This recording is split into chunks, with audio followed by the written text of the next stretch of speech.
ये बड़ी खबर इस वक्त की आपको मैं बता रही हूं। राजीव गांधी फाउंडेशन को चीन के दूतावास से फंडिंग पर ये बड़ा खुलासा है। राजीव गांधी फाउंडेशन की लिस्ट में चीन के दूतावास से फंडिंग का जिक्र है। कांग्रेस अध्यक्ष सोनिया गांधी राजीव गांधी फाउंडेशन की चेयरपर्सन है और फाउंडेशन के बोर्ड मेंबर में राहुल गांधी, प्रियंका वाड्रा और मनमोहन सिंह का नाम है। ये बड़ी खबर, बड़ी जानकारी इस वक्त जी न्यूज आपके सामने रख रहा है। भारत में चीन के दूतावास और कांग्रेस के बीच संबंधों पर यह बड़ा खुलासा है। राजीव गांधी फाउंडेशन को चीन के दूतावास से फंडिंग पर बड़ा खुलासा जी न्यूज आपके सामने रख रहा है। राजीव गांधी फाउंडेशन की लिस्ट में चीन के दूतावास से फंडिंग का जिक्र है, यानी जहां से भी इस फाउंडेशन को फंडिंग होती है, जिन जिन संस्थाओं से या जिन जिन लोगों से, उस लिस्ट में चाइनीज दूतावास का यानी चीन के दूतावास का नाम है। आप समझते हैं इसके मायने क्या हैं? रविंद्र मेरे सहयोगी मेरे साथ जुड़ चुके हैं। रविंद्र, बहुत बड़ी खबर और बड़ा खुलासा।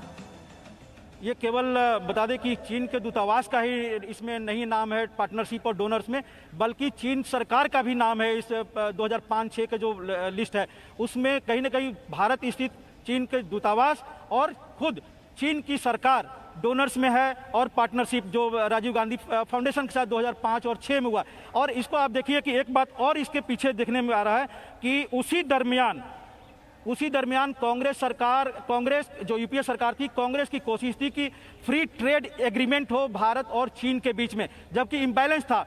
और मैं बता दूं कि 2003-4 के बाद 2013-14 तक 30% से ज़्यादा चीन के पक्ष में व्यापार हुआ है। इतना व्यापार घाटा भारत के पक्ष में होते चला गया है। उसके बावजूद फ्री ट्रेड एग्रीमेंट की कोशिश की थी कांग्रेस पार्टी ने, और जिस तरह से एग्रीमेंट हुआ था कांग्रेस पार्टी और चीन के कम्युनिस्ट पार्टी के बीच में, ये कहीं ना कहीं इसका एक देखा जाए तो फाउंडेशन पहले चला। जो फाउंडेशन हुआ राजीव गांधी फाउंडेशन को 90 लाख रुपए का चंदा दिया जाना एम्बेसी द्वारा, चीन के सरकार द्वारा, उसके बाद फ्री ट्रेड एग्रीमेंट की वकालत किया जाना, उसके तरफ से पूरी कोशिश किया जाना। और ये मैं बता दूं आपको कि ये फ्री ट्रेड एग्रीमेंट में ये कहा गया, ये एक जो रिसर्च किया गया उसमें कहा गया कि ये चीन के बजाय भारत के पक्ष में होगा इस तरह का अगर एग्रीमेंट किया जाता है तो, जबकि लगातार व्यापार घाटा भारत के तरफ दिखा रहा था और चीन के फायदे में होते जा रहा। और यूपीए सरकार के दरमियान 30 से 33% तक व्यापार घाटा ये बढ़ते गया। बावजूद उसके कांग्रेस की कोशिश थी कि चीन के साथ फ्री ट्रेड एग्रीमेंट किया जाए। आप फायदा तो छोड़ दीजिए, जिस एग्रीमेंट की आप बात कर रहे हैं, जिस एग्रीमेंट में डिटेल लिखी है और जिसको इस बिना पर ये कह के भ्रमित कर किया गया एग्रीमेंट कि इससे भारत को फायदा होगा, वो फायदा तो आज तक भारत तक पहुंचा नहीं।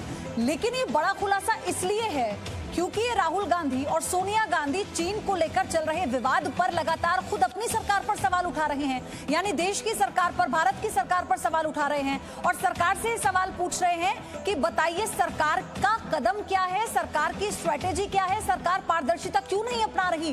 ये बहुत बड़ा खुलासा है, बहुत बड़ी खबर है, आप इसे समझिए। क्योंकि कांग्रेस के चीन से संबंधों को लेकर जो बात कही जा रही थी, ये उसी से जुड़ी एक कड़ी है। राजीव गांधी फाउंडेशन की लिस्ट में चीन के दूतावास से फंडिंग का जिक्र है और इस Presenting B News app available on Google Play and App Store. Download it now.